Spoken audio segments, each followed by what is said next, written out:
Hello পাঠক বন্ধুরা, কেমন আছো সবাই? আশা করি ভীষণ ভালো আছো আর অনেক অনেক বই পড়ছো। অতি সম্প্রতি নববর্ষের সময় বই পাড়া ঘুরতে ঘুরতে চোখে পড়লো কাকাবাবু সমগ্রের এই বক্স সেটটি। আনন্দ পাবলিশার্সের এই সদ্য প্রকাশিত বক্স সেটে কাকাবাবুর সমস্ত অ্যাডভেঞ্চার কাহিনীগুলিই সংকলিত হয়েছে। এর আগে 6 খণ্ডের কাকাবাবু সমগ্রের পর আশা করেছিলাম বাদবাকি 3টি উপন্যাস আর 3টি গল্প মিলিয়ে কাকাবাবু সমগ্রের 7ম খণ্ডটিও প্রকাশ পাবে, কিন্তু ব্যবসায়িক স্বার্থেই কিনা জানি না এসবের ধার ধারলো না আনন্দ পাবলিশার্স। ফলে আমার মতোই যাদের কাছে আগে থেকেই 6 খণ্ডের এই কাকাবাবু সমগ্র থেকে গিয়েছে তাদের জন্য বড়ই অসুবিধে হলো। যা হোক, সেসব সমস্যা সত্ত্বেও কাকাবাবু সমগ্রের 3য় খণ্ডে সংকলিত নীলমূর্তি রহস্যের এই অ্যাডভেঞ্চার কাহিনী নিয়েই মূলত আজকের আলোচনা। সামগ্রিক বিচারে দেখতে গেলে এই কাহিনীটি কাকাবাবুর অন্যান্য অ্যাডভেঞ্চার কাহিনীর তুলনায় কিছুটা আলাদা। সিরিয়াস অ্যাডভেঞ্চারের সাথে সাথেই অনেকটা হাস্যরস তথা রম্য রচনা পরিবেশিত হয়েছে এই কাহিনীতে, আর সেটা হয়েছে সন্তুর গুলবাজ বন্ধু জোজোর কারণেই। টেনিদার মতোই উষ্টুম ধুষ্টুম গপ্পবাজ এই জোজোর কথাবার্তায় পাঠকের মনে হাসির উদ্রেক ঘটাবে বারে বারে।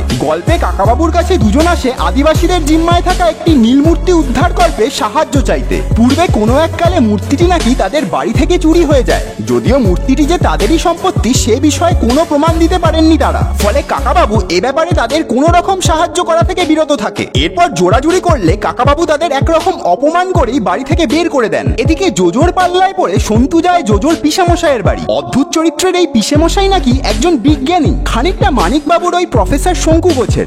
আশ্চর্য সব আবিষ্কার তার, অথচ জীবজন্তু সহ্য করতে পারেন না একেবারেই, এমনকি সহ্য করতে পারেন না জন্তু জানোয়ারের ঘ্রাণটিও। এদিকে সন্তু তার বাড়িতে গিয়ে জানতে পারে কাকাবাবুর সাথে এই বিজ্ঞানীর পুরনো এক শত্রুতা রয়েছে, তাই উনি নাকি কাকাবাবুর কাছ থেকে প্রতিশোধ নিতে প্রতিজ্ঞাবদ্ধ। এরই মাঝে হঠাৎ করে কিডন্যাপ হয়ে গেলেন কাকাবাবু। অন্যদিকে সন্তু আর জোজোরও খানিকটা তেমনই হাল হয়, যদিও এক্ষেত্রে ঠিক কিডন্যাপ বলা চলে না। তারপর শুরু হয় অন্যরকম এক অভিযান আর অ্যাডভেঞ্চার। সাসপেন্স আর থ্রিল দিয়ে বোনা এই গল্পের ধোঁয়াশা আর জট খুলবে গল্পের একেবারে ক্লাইম্যাক্সে এসেই। যাই হোক, কাকাবাবুর প্রতিটি গল্প অনেক পাঠকই পড়ে মূলত ইতিহাস আর অ্যাডভেঞ্চারের নেশায়, কিন্তু এই গল্পে সেই সঙ্গে যোগ হবে হাস্যরসও। এখানে শুধু জোজোর কথাই হচ্ছে না, ওর পিসেমশাই মানে বিজ্ঞানী চরিত্রটিও কিন্তু বেশ মজার। সামান্য একটি বিড়ালের ছা তার পায়ে মাথা ঘষায় সে যা কাণ্ডটি করলো তা পড়ে প্রাণ খুলে হাসতেই হবে এই কাহিনীর সমস্ত পাঠককে। যাই হোক, গল্পটি পড়ে তোমাদের কেমন লেগেছে তা কমেন্ট করে জানিও। আর কাকাবাবুর নতুন বক্স সেট কে সংগ্রহ করলে বা আগামী দিনে সংগ্রহ করবে বলে ভাবছো তাও কিন্তু কমেন্টের সাথে জুড়ে দিতে পারো। আমার আপাতত কাকাবাবুর 7ম খণ্ডটির জন্য